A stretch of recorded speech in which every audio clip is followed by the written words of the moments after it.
Hunger Games. Thank you for joining us. And to start, steel is the catalyst for industrialization and the backbone of any economy. And Nigeria's steel industry is no doubt poised for significant growth. A nation blessed with over 2 billion metric tons of iron ore reserves, Nigeria is a strategic sector for technological and economic development. The steel sector has the potential to create jobs, especially with the country's need for railways, roads, power sector development, and mining, which are sectors that patronize steel. Enhancing the steel production capacity, of course, is crucial.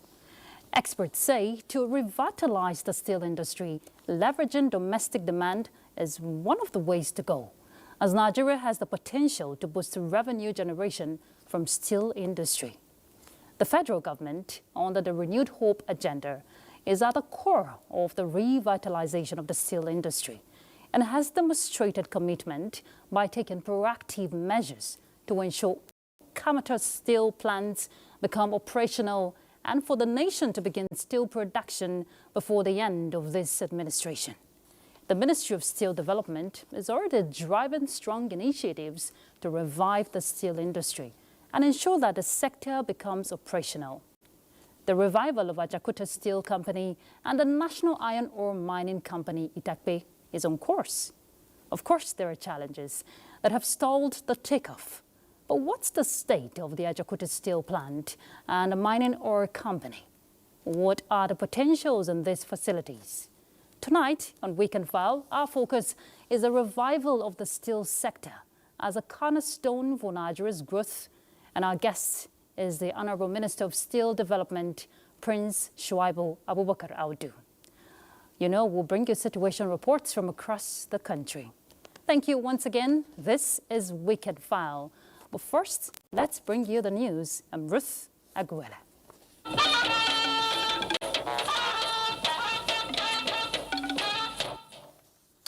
Coordinating Minister of Health and Social Welfare, Professor Mohammed Ali Party, has secured an important concession from a cancer treatment equipment manufacturer, Elector, in the United Kingdom as part of President Bola Tinubu's National Health Sector Renewal and Investment Initiative. The coordinating minister made this known during a tour of Elector's factory and corporate headquarters in Crawley, United Kingdom, as part of negotiations for enhanced cooperation in health infrastructure investment in Nigeria. Elector, one of the world's foremost manufacturers of high-tech medical equipment and associated technologies in the area of cancer treatment, is desirous of partnering with the federal government to further enhance cancer care in the country.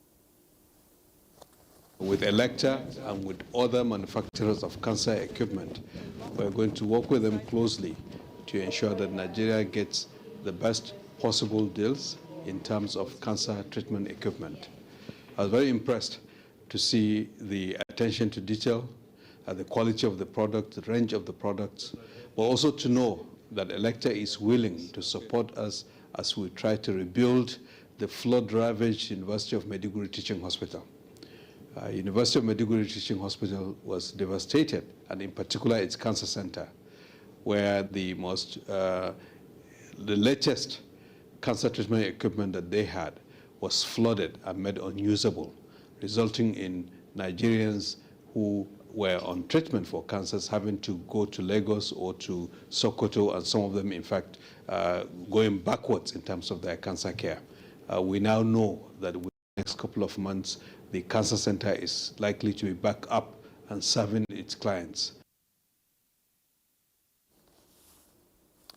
In other news, Nigeria can unlock its sustainable energy potential by developing emergent systems, supportive policies, and regulations that can create an enabling environment for sustainable energy development. Well, this is the standpoint of stakeholders in the 8th Energy Summit of Solwant Group, held at Solwant Industrial Area, Alode Eleme, Rivers State. Ijoma Ugweke reports. Nigeria is a leading oil-producing country, at one time producing president of OPEC. Despite being oil-rich, Nigeria faces significant energy challenges and to address it requires sustainable energy solutions that can play a vital role. This Group Managing Director, Solwant Group, Solomon Ewanehi, says propelled holding of the summit to seek answers. From integration of renewable energy and natural gas to advancement in technology and regional cooperation, together, we can drive sustainable solutions that secure Africa's energy future. Papers were presented by notable experts in the energy sector, proffering ways of exploring oil sector innovation for energy transition in Africa. Africa has the potential to produce 350 gigabytes of hydropower and 110 gigabytes of wind energy and 15 gigabytes of geothermal energy. Recommendations is to invest in infrastructure, enhance regulatory framework, in the sense that you want policies that promote sustainable natural gas development and attract investment. The three-man panel of discussion on energy financing harped on ways to leverage on flexible financing options to facilitate access to capital for sustainable energy projects. The summit was well attended by energy experts, representatives of members of the National Assembly, members of Nigerian Society of Engineers, and PITAN. They had a tour of the Solwant Group facility, appreciating achievements in advancing local content, technology innovation, and successful project deliveries in supply and coating of pipes for major pipeline networks across Africa and job creation. The summit climaxed with merit awards of different categories presented to individuals, partners, and corporate organizations that contributed to the growth of the company.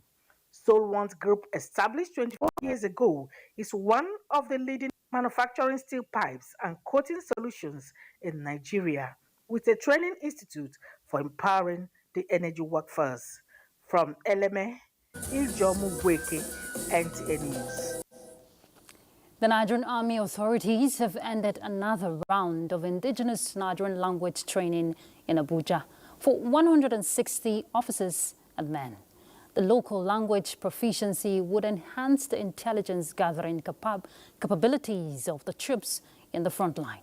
Omenka Amarachuku reports. A batch of 160 soldiers of the Nigerian Army concluded training on indigenous Nigerian languages. The training is one in a series meant to increase the local language proficiency of the troops. Because language is like any other thing, particularly computer. If you don't practice, it goes away. You must continuously practice, and that's what we encourage them to do. The goal is to promote troop integration in their area of operations, especially intelligence gathering. This course, therefore, focuses on Hausa, Igbo, and Yoruba, equipping you with essential tools to engage with the local environment professionally and effectively. The Indigenous Language Proficiency Program is part of efforts to reposition the Army to meet contemporary internal security challenges. In Abuja, Omenka Amarachuku, NTA News. Sultan of Sokoto and President General, Nigeria's Supreme Council for Islamic Affairs, Muhammad Sa'ad Abubakar, has urged the Muslim Ummah to start looking for the new moon of Jumada Sani on Sunday, 1st December 2024, which is equivalent to 29th day of Jumada Ula. This is contained in a statement signed by the chairman, Sultanate Council, Professor Sambo Wali Junaid. It calls on Muslims to report the sighting of the new crescent of Jumada Sani to the nearest district or village head for onward communication to the Sultan of Sokoto, Muhammad Sa'ad Abubakar, for official declaration.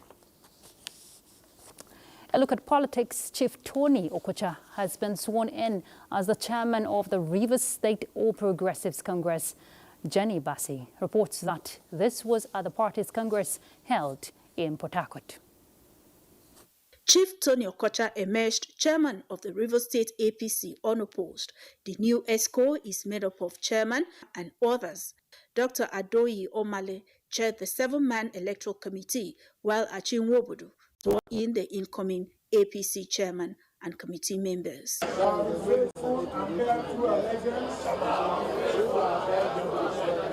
Delegates for the Congress came from the 23 local government areas of the state, with candidates vying for various positions in the party. I want to thank all of you for your commitment, your tenacity, and resoluteness to stand by the All Progressive Congress. Our party, the All Progressive Congress, will report back to Abuja, and then the process of reclaiming the Rivers State Government House will start from today. In his acceptance speech, Chief Tony Okocha thanked the delegates for the confidence reposed on him. In the year 2027, God giving us alive, we will have election in Rivers State. And our target is to help us to ensure that APC takes the reins of governance. Members of the umpire INEC, led by the Rivers State Resident Electoral Commissioner, were there to monitor the exercise. In Port Harcourt, Jenny Bassi, NTA News. President Bola Tinubu congratulates Alhassan Yahaya on his election as president of the Nigerian Union of Journalists. In a statement by his special advisor on information and strategy, Bayo Onanuga, he commends the union for organizing a rancor-free election. The president also congratulates all the newly elected NUJ executives, expressing his belief in the press taking on its constitutional role with a renewed patriotic passion. All right, we'll take a break now. When we come back, we'll engage the Minister of Steel Development, Prince Shuaibu Abubakar Audu, on revival of the steel sector as a cornerstone. Initiatives can create lasting positive change across Africa and beyond. Join us. Let us move forward together.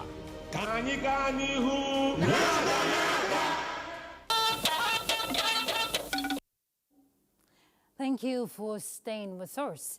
And just before we begin the conversation on ways to revive the steel sector, of course, as a cornerstone for Nigeria's growth, we have some reports. Developing Nigeria's steel sector, research has shown is critical to achieving the required industrial revolution propagated by the present administration. In our next report, Ekene Indulue takes a look at the gap in the steel sector and efforts by the federal government to ensure Nigeria becomes self-sufficient in steel production. Nigeria, with its abundant natural resources, including iron ore, coal and limestone, has the potential to become a major player in steel production. But despite its resource wealth, Nigeria has over the past 4 decades faced significant challenges in establishing a robust steel industry capable of meeting both domestic needs and international demand. Statistics show that Nigeria's importation of foreign steel products amounts to $4 billion annually, a figure economists say is inimical to the country's foreign reserve and foreign exchange. Apparently, there is a new vigor to change the narrative, with President Tinubu moving to reinvigorate the steel industry to serve as catalyst for Nigeria's industrialization. The Ajokuta Steel Company is central to this plan, and after several decades of unsuccessful efforts to revamp the company, Minister of Steel Development Shuaibu Abubakar Audu has signed a memorandum of understanding with the original Russian builders to privatize the company. The Ministry of Steel Development has also reached another agreement with the Ministry of Defense for manufacturing of military hardware at the 5 engineering workshops at Ajokuta. Nigeria has also seen renewed interest from investors, including the landmark investment resolutions between President Tinubu and the president of Jindal Steel Group of India on the sidelines of G20 summit, where the group promised $5 billion investment for setting up another 5 million metric tons steel plant in Nigeria.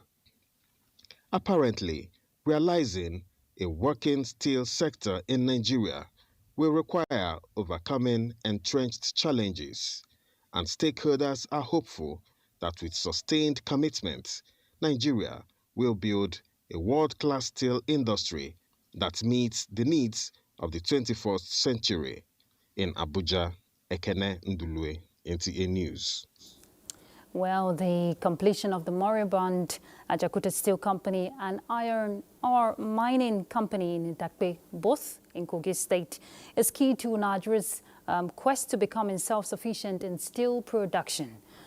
Solomon Ayedehi in this report went on a finding mission to the company, and he tells us more on the current state of it.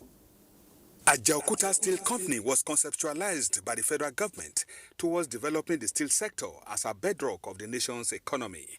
With an aerial coverage of 8,000 hectares of land, 27 kilometers of underground tunnel connecting all the structures, Ajaokuta Steel Company has reached 98% level of completion as at 1994.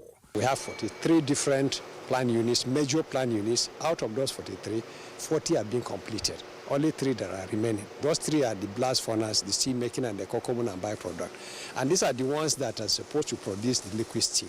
Acting sole administrator of the company describes both Ajaokuta Steel Company and iron ore mining company in Itakpe as critical to national development in view of their catalytic role and effect on other sectors of the nation's economy.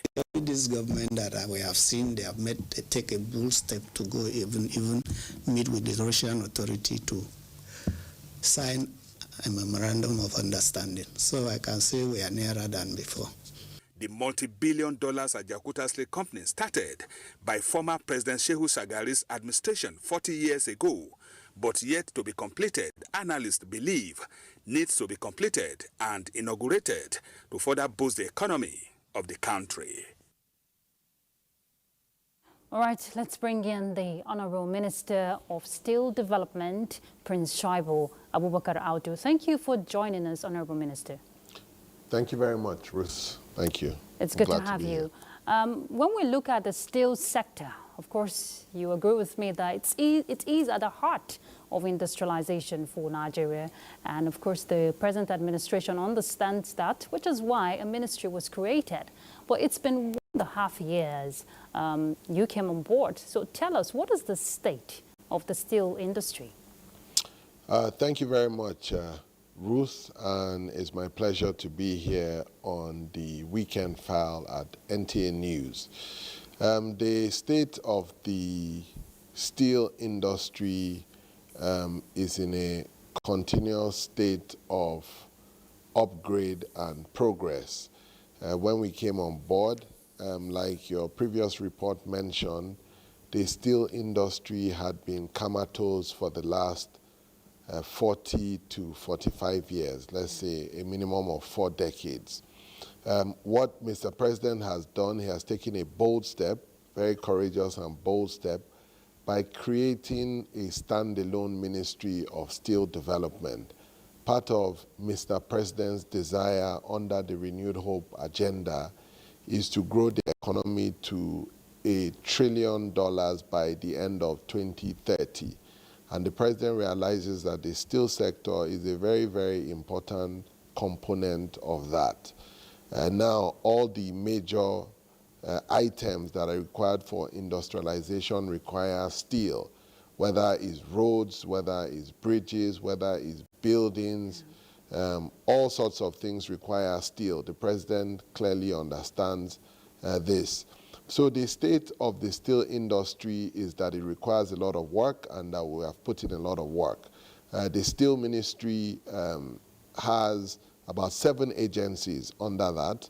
I've done a tour of most of the agencies, in fact, all the agencies, and we have started to put together a roadmap. We have designed an internal roadmap to be able to map out clearly what is required to be done. That roadmap is going to be fleshed out by consultants and industry stakeholders so that we can have a final document to take to the Federal Executive Council for approval. So I'll say the state of the steel industry is a work in progress, and we're working very, very hard to ensure that it's turned around within the quickest possible time.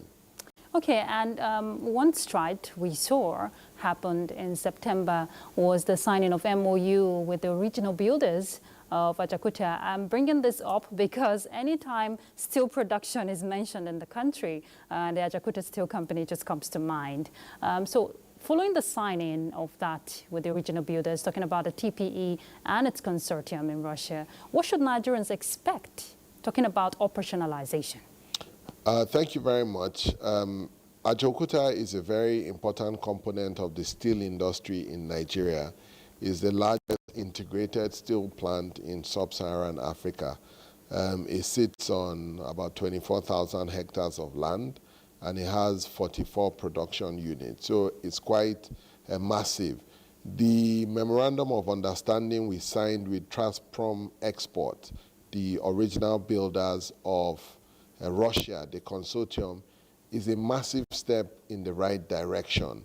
That hasn't been done for over 40 years, where the original builders have been engaged. They have stood on the sidelines. All the previous attempts at concessioning had previously failed. So this government decided to go back to the original builders who basically know and have a clear indication of what all the issues are. But like I mentioned, is a massive step in the right direction. Based on my analysis that I've looked at from my technical advisors and industry experts, we need about $2 billion to revive the entire integrated steel plant at Ajaokuta. Now, the federal government does not have that money. So we need to think outside the box and engage private sector players that are operating globally, which was why we went ahead to engage the Russian consortium. In terms of the next two phases, the next thing we now need to do is to conclude the technical audit. We have gone through the procurement process, and that technical audit selection process has been concluded. So between now and end of the year or sometime early next year, the technical audit should be done, following which we will go ahead to get a financial term sheet that will be able to raise the required funding in various phases. I suspect there will be about 4 phases, you know, where we would attempt to address the issues in piecemeal as opposed to using a big bang approach. It's good you've made that clarification because, you know, hopes are high whenever that is mentioned. But let's also look at something of importance, the aluminium. Okay, that's a tongue twister. Alscon, Aluminium Smelter Company of Nigeria. So that's the one in Ikot, Abasi, Akwa Ibom State. Yes. And now, if you're talking about domestication of that aspect, what is in place, or what's the latest update you want to tell us in that regard? The Alscon, the Aluminium Smelter Company of Nigeria, is also a very important asset belonging to the federal government. It was broadly privatized sometime around the early 2000s, but the federal government still owns a significant chunk. Basically, Alscon was established sometime in 1989. It went into production around 1997.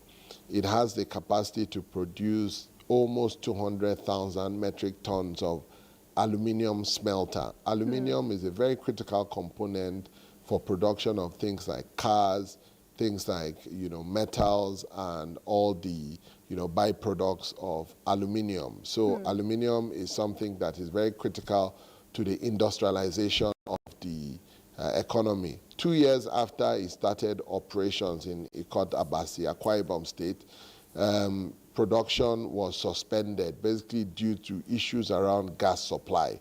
But there are some issues, there are some further issues in addition to gas supply, things like the dredging of the Imo River that is required to move some of the raw materials, supplying of power from the grid in there. But the major issue, the real elephant in the room, is the legal tussle around the ownership between the two people that are claiming to own it, the BFI group as well as Rusal of Russia. The last thing I'll mention in that regard is Mr. President has been very proactive. He summoned a meeting in July 2024, which I was in attendance, together with the executive management of Rusal of Russia, basically directing that I should go ahead and engage with all the relevant counterparties to ensure a resolution of the issues, which I have been doing together with the special advisor on energy and all the other relevant elements, including BPE that eventually originally divested those assets. Interestingly, Honorable Minister, we have a report on that aluminium smelter company, but that will come up after we return from this break, and we'll also look at the challenges therein. So let's take a break. Brothers and sister, announcer Opoluwa Marquis Alawode for the family. Thank you for staying tuned. The conversation is revival of the steel sector. Just before I bring in the Honorable Minister to pick up with the conversation, you were speaking about aluminium smelter company, and we hear stakeholders and residents of Ikot Abasi, the host community of the company, are calling on the federal government to intervene and save facilities at the company from further decay. I know you've responded to that, but our correspondent, Clement Barrique, recently visited the area, and he brings back this report.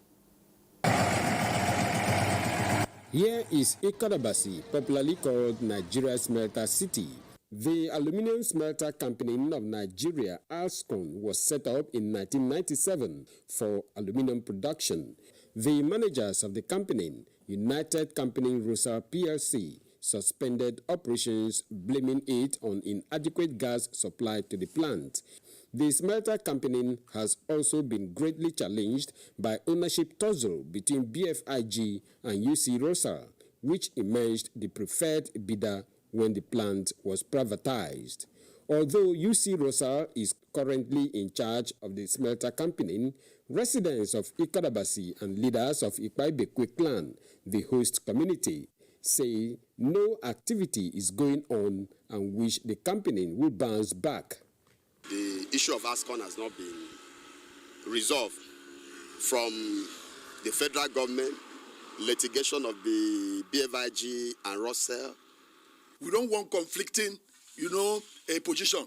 Today is Rusal, tomorrow is BFIG. This and that. Or next tomorrow is guys from China. They should come out clean.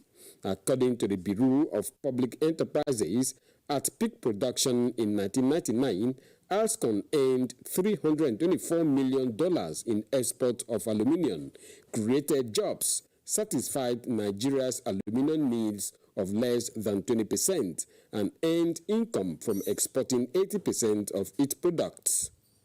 Clement Barikui, NTA News. All right, Honorable Minister, you just saw the report there from Ikot Abasi. They say when two elephants fight, of course, the grass suffers. So what hope will you give residents there in Akwa Ibom State regarding this issue? Thank you, Ruth. I think 2 or 3 things that I'll mention. One is that, I would be visiting the plant preeminently in the next few weeks. Secondly, part of what I've been doing is to sound out informally, both, conflicting parties or both rival elements, both the BFI group and the Rusal group. And then third and finally, there's been a Supreme Court judgment in January 2024. Based on that, I've also written to the Attorney General of the Federation for a view and to try to, address some of those issues that were raised. The issues are quite complicated. The ownership right now is with Rusal, who wants to make a large claim. I don't want to mention the amount so as not to create any undue panic, but they are looking to make a large claim. On the other hand, BFI Group has a judgment in its favor from the Supreme Court. So we have to look for a solution from a very, very difficult position. And talking about solution, aside Ajaokuta Steel Company and the Alscon, what about Delta Steel plants? We have other plants. What attention are they getting from the federal government? That's also an important point. A number of these companies went through privatization process that went bad. So I'll say privatization gone bad for, a number of these steel companies and aluminum companies, including Delta Steel. Delta Steel is now owned by Premium Steel. I have engaged with the current owners of Premium Steel. Discussions are ongoing as to how the federal government can assist them to get the plant running again. I intend to also engage the owner. He has also tried to reach out to me recently, and the plan is to engage him in the very near future so that we can find a workable solution forward.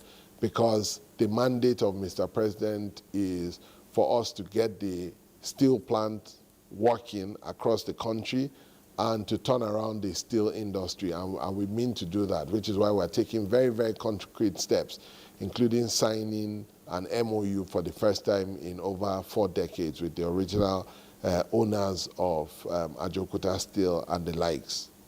It's been said that the steel industry has the potential to create a job, and if we want to look at skilled manpower, which is at the heart of the steel industry, we have the National Metallurgical Institute in Jos.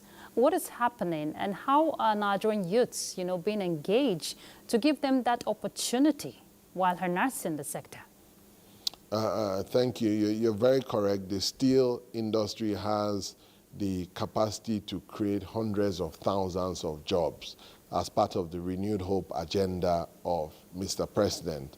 The steel industry can produce up to and provide up to 500 or over 500,000 jobs if we're able to put some of these critical initiatives in place and raise the required financing. The National Metallurgical Center in Jos is a research facility and a testing facility for some of the raw materials for the steel sector, and is very functional. But looking at some of the vocational trainings that are required, some of the foundry work that is required, and some of the welding work that is required, the agency under my purview that is particularly responsible for that is the Metallurgical Training Institute in Onitsha. And to give an example, we had a boot camp training recently where we had asked for applications from across the 36 states of Nigeria for a limited number of openings. And I think I should mention at this point that we had over 225,000 applications from Nigerians for only 700 openings. So you can imagine the demand by Nigerians for those sort of vocational work, vocational trainings that can eventually place them to get job opportunities. So there's a lot of work to be done. Part of what we want to do is to help to increase our budget to be able to cater for some of these things. The turnaround in Ajaokuta that is required, the training institutes in terms of boot camp trainings that is required, some of the metal industries and research centers that needs to be set up. I've spoken to the Minister of Budget.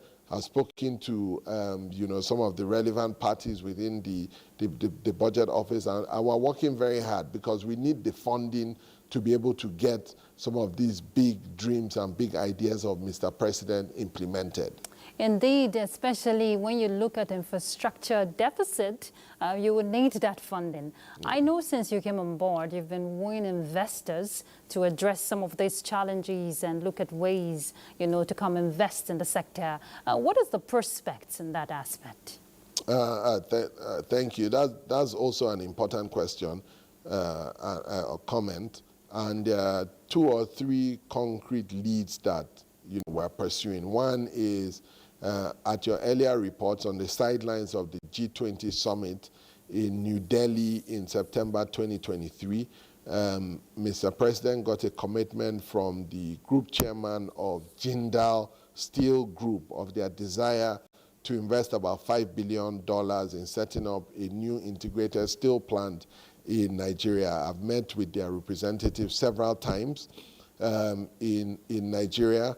I've worked with them to try to identify lands. I've spoken to and I've put them in touch with the governors of Imo. I've put them in touch with the governors of Delta. They are having discussions with the governor of Akwa Ibom to try to identify the appropriate land, the gas, some of the deep seaports that needs to be dredged and all of those things. So it's work in progress. I'm still trying to identify the right location. There's also the Chinese Galaxy backbone that wants to invest about $300 million in a standalone steel plant in the Ogun State area. I've met with them, and it's work in progress. And I've also visited, lastly, I've also visited some very impressive, local producers and manufacturers of steel. Africa Industry Group has a plant in Gujeni in Kaduna State, where they are mining iron ore. They've invested over $600 million in that location, which is very impressive. And then I've also visited CAM Industries, one of the indigenous producers of steel. I've visited their plant in Kwara State and in Ogun State, and they're doing very impressive things as well. So those are some of the initiatives that we've put in place to be able to attract foreign direct investments and expand the scope of local producers in Nigeria. And talking about expanding the scope for local producers, we have DICON, talking about the Defense Industry Corporation, to produce, military hardwares. The partnership you have with DICON, what's the latest? The partnerships, we're having very, very advanced discussions with the Minister of State for Defense, Dr. Bello Metawale. I have actually shared, they had initially shared a draft of the MOU with me. I've reviewed it with my team, including the legal team in-house, and I've shared it back with them. We're having advanced discussions, and once discussions and go-ahead is received from Mr. President, we should be able to put pen to paper on the MOU. So it's at very, very advanced level, and we hope that that can be concluded soon, so that military hardwares, including vests, bullet, belts, all of the relevant military equipment can be produced in Ajaokuta, and we can designate an area for them to set up a military industrial complex within the Ajaokuta Steel Territory. And it's good you just mentioned designated an area for DICON used for military hardware production. There's also the aspect which you've stated before, not on this program. You talked about dedicating a section for CNG, which is the drive now. We're seeing the present administration pushing for CNG to ease transportation for Nigerians. You didn't tell us about that. Yes, their conversations are ongoing. There are various proposals that are on the table which are being reviewed, but Ajaokuta, has the relevant gas infrastructure, the land, proximities to all the relevant amenities for CNG. Once we're able to get the relevant and requisite approval from Mr. President, we should be able to have a clearer indication which we can then share more clearly as to what the plan is with the CNG facility. But these are part of what Ajaokuta can be used for. All right, Honorable Minister, we hope that most of these issues you've talked about will help Nigeria become self-sufficient to Africa is to begin on Monday. And Gabon gets new constitution. Let's join Kolo Mohammed for details. Biden's three-day trip to Angola starts on Monday in Zambia, Congo, and Angola that he has pushed as a new approach in countering some of China's influence and dominance of Africa's critical minerals. With a new constitution, Gabon looks set to return to democracy. Gabon's constitutional court validates a referendum overwhelmingly approving a new constitution, paving the way for presidential elections set for next August. As extended polls end in Namibia, results are now being expected. Election authorities extended voting until Saturday in presidential and legislative polls after the original election day Wednesday. Kolo Muhammad, NTA News. And that concludes Weekend File. Thank you for your company. Don't forget the Africa Military Games closing ceremony is still ongoing, and we'll just hook you up right away. I'm Ruth Aguele. Good night from me.